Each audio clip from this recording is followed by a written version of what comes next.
ಇವತ್ತು ಇಷ್ಟು ಭಯಂಕರ ಆಕ್ಸಿಡೆಂಟ್ ಆಗಿದೆ. ಏನಾಗಿದೆ ಅಂದ್ರೆ ವಿಡಿಯೋ ಕೊನೆವರೆಗೂ ನೋಡಿ ಗೊತ್ತಾಗುತ್ತೆ.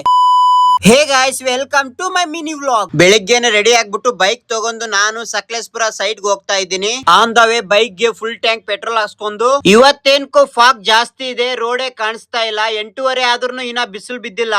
ಅಲ್ಲಿಂದ ಸ್ಕೂಲ್ ಹುಡುಗನ್ಗೆ ಡ್ರಾಪ್ ಕೊಟ್ಟು, ಅಲ್ಲಿಂದ ಈ ಲೋಡ್ ಗಾಡಿ ಬ್ರೇಕ್ ಫೇಲ್ ಆಗಿ ಡಿವೈಡರ್ ಗೆ ಗುದ್ಬಿಟ್ಟಿದೆ. ಮುಂದ್ಗಡೆ 3 ಜನ ಇದ್ರು, ಅವ್ರಿಗೆ ಸದ್ಯಕ್ಕೆ ಏನು ಆಗಿಲ್ಲ. ಆಮೇಲೆ ಇನ್ನೊಬ್ಬನಿಗೆ ಡ್ರಾಪ್ ಕೊಟ್ಟು ಫೈನಲಿ ರಿಸಾರ್ಟ್ ಗೆ ರೀಚ್ ಆದೆ. ಬೆಳಿಗ್ಗೆ 6 ಗಂಟೆಗೆ ಮೈಸೂರು ಬಿಟ್ಟೆ. ಸಕಲೇಶ್ಪುರ ಸೈಡ್ ಬರೋಷ್ಟಿಗೆಲ್ಲ 10 ಗಂಟೆ ಆಯ್ತು. ಲಾಸ್ಟ್ ವಿಡಿಯೋದಲ್ಲಿ ಪ್ಲಾಸ್ಟಿಂಗ್ ನಡೀತಾ ಇತ್ತು, ಇವಾಗ ಪ್ಲಾಸ್ಟಿಂಗ್ ಎಲ್ಲ ಕಂಪ್ಲೀಟ್ ಆಗಿದೆ. ಇಲ್ಲಿ ಇಬ್ಬರು ರೂಫಿಂಗ್ ಟೈಲ್ ಗೆ ಪೇಂಟಿಂಗ್ ಮಾಡ್ತಾ ಇದ್ದಾರೆ.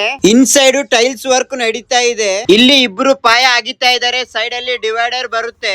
ಇದರಲ್ಲಿ ಬಂದ್ಬಿಟ್ಟು ಟೋಟಲ್ ಆಗಿ ದೊಡ್ಡದಾಗಿ 3 ಬೆಡ್ರೂಮ್ಸ್ ಇದೆ, ಡೈನಿಂಗ್ ಇದೆ, ಕಿಚನ್ ಇದೆ, ದೊಡ್ಡದಾಗಿ 3 ಬಾತ್ರೂಮ್ಸ್ ಇದೆ. ಆಮೇಲೆ 3 ಬೆಡ್ರೂಮ್ ಸೆಂಟರ್ ಅಲ್ಲಿ ಪೂಲ್ ಇದೆ, ಆಮೇಲೆ ಗಜಿಬೋ ಇದೆ. ಈ ರಿಸಾರ್ಟ್ ಇನ್ನ 2 ತಿಂಗಳಲ್ಲಿ ಕಂಪ್ಲೀಟ್ ಆಗುತ್ತೆ. ಲೇಬರ್ಸ್ ಗೆಲ್ಲ ಕೆಲಸ ಎಕ್ಸ್ಪ್ಲೇನ್ ಮಾಡಿ ನಾನು ರಿಟರ್ನ್ ಮೈಸೂರ್ಗೆ ಹೋಗ್ತಾ ಇದ್ದೀನಿ. ಮೈಸೂರ್ ಬರೋಷ್ಟಿಗೆಲ್ಲ ಸಾಯಂಕಾಲ 6 ಗಂಟೆ ಆಯ್ತು. ಇವತ್ತು ಮೈಸೂರ್ ಸೈಟ್ ಅಲ್ಲಿ ಬೀಮ್ ಇಳಿಸಿದರೆ, ಬಂದು ಚೆಕ್ ಮಾಡಿ ಸೆಂಟ್ರಿಂಗ್ ಸೀಟ್ ಗೆಲ್ಲ ಆಯಿಲ್ ಹೊಡಿಸಿ, ಆಮೇಲೆ ಸಾಯಂಕಾಲ ರೋಜಾ ಬಿಟ್ಟು ನಮಾಜ್ ಮುಗಿಸ್ಕೊಂಡು, ಅಲ್ಲಿಂದ ನಾನ್ ಬಂದಿರೋದು ಯಾ ಅಲ್ಲಾ ಮಸ್ಜಿದ್ಗೆ. ಮಸ್ಜಿದ್ ಶೂಟ್ ಮುಗಿಸ್ಕೊಂಡು ನನ್ನ ಪ್ರೊಫೈಲ್ ಅಲ್ಲಿ ವಿಡಿಯೋ ಪೋಸ್ಟ್ ಮಾಡಿದ್ದೀನಿ, ಹೋಗಿ ನೋಡಿ. ತರಾಬೆ ನಮಾಜ್ ಮುಗಿಸ್ಕೊಂಡು ಆನ್ ದ ವೇ ಪ್ಯಾಲೇಸ್ ನೋಡ್ಕೊಂಡು, ನಿಮಗೆ ಈ ವಿಡಿಯೋ ನೋಡಕ್ಕೆ 1 ಮಿನಿಟ್ ಸಾಕು. ಆದ್ರೆ ನನಗೆ ಈ ವ್ಲಾಗ್ ಮಾಡಕ್ಕೆ ದಿನ ಪೂರ್ತಿ ನಂದು ಇದರಲ್ಲಿ ಕಷ್ಟ ಇದೆ. ನನಗೆ ಸಪೋರ್ಟ್ ಮಾಡಿ. ಇವತ್ತಿನ ವ್ಲಾಗ್ ಇಷ್ಟೇ, ಸಿಗೋಣ ಮುಂದಿನ ವಿಡಿಯೋದಲ್ಲಿ. ಧನ್ಯವಾದಗಳು.